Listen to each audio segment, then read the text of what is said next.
Election express में अब आपको दिखाएंगे 5 मिनट में 10 बड़ी खबरें रफ्तार के साथ। लोकसभा चुनाव के पहले चरण के लिए बुधवार शाम को चुनाव प्रचार समाप्त हो चुका है।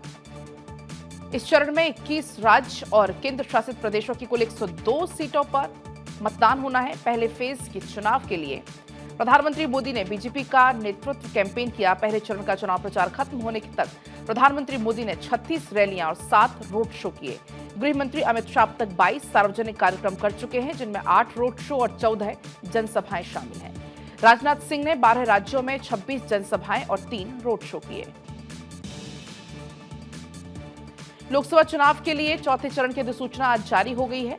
चौथे चरण में प्रदेश के 13 लोकसभा क्षेत्र ददरौल विधानसभा उपचुनाव के लिए नामांकन की प्रक्रिया शुरू की गई है। नामांकन सुबह 11 बजे से दोपहर 3 बजे के बीच किए जा सकेंगे। नामांकन की अंतिम तारीख 25 अप्रैल है। चौथे चरण के लिए 13 मई को होगा मतदान। केंद्रीय मंत्री अमित शाह आपको बता दें आज गुजरात के दौरे पर होंगे, जहां वो गांधीनगर में सुबह से शाम तक ताबड़तोड़ रोड शो करेंगे।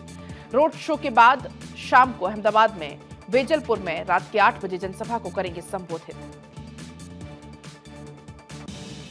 लोकसभा चुनाव को लेकर सुगबुगाहट है तेज। इस चुनाव को लेकर सभी राजनीतिक पार्टियां अपनी पूरी तैयारी में जुटी हुई हैं।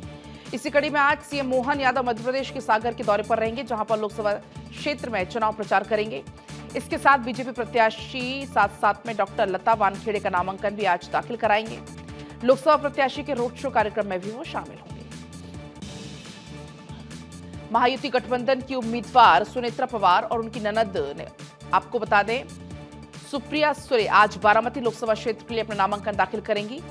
आज नामांकन से पहले सुनेत्रा पवार अपने पति और महाराष्ट्र के उप मुख्यमंत्री अजित पवार के साथ श्रीमंत दशनु शेठ हलवाई गणपति मंदिर पर पहुंचकर पूजा अर्चना की। लोकसभा चुनाव की तैयारी को लेकर बिहार के मुख्यमंत्री नीतीश कुमार अपनी चुनावी यात्रा पर है। नजर एनडीए के लिए राज्य की सभी 40 लोकसभा सीट जीतकर अब की बार 400 पार का लक्ष्य हासिल करने पर है। इस चुनाव में एनडीए गठबंधन का न सिर्फ चुनावी लक्ष्य बदला है, बल्कि इसके साथ ही नीतीश कुमार के प्रचार का तरीका भी बदल गया है। सीएम नीतीश कुमार इस चुनावी यात्रा में हेलीकॉप्टर की जगह अब बस पर सवार हैं, जिसको रथ कहा जा रहा है। नीतीश कुमार जिस बस को लेकर बिहार की चुनावी यात्रा पर निकले, उस पर लिखा है निश्चय रथ।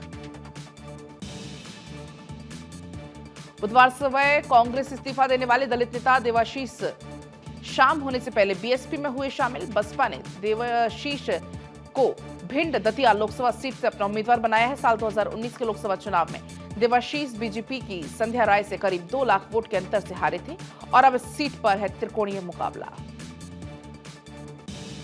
गुलाम नबी आजाद ने ऐलान किया कि वो लोकसभा चुनाव नहीं लड़ेंगे। इसके पहले उनकी ही पार्टी डीपीएपी ने अनंतनाग बारामूला सीट से उम्मीदवार बनाया था, जहां से अब उन्होंने नाम वापस ले लिया है। गुलाम नबी आजाद ने अनंतनाग में पार्टी बैठक में लोकसभा चुनाव न लड़ने की घोषणा की। इस सीट पर अब सीधा मुकाबला नेशनल कॉन्फ्रेंस और पीडीपी के बीच होगा।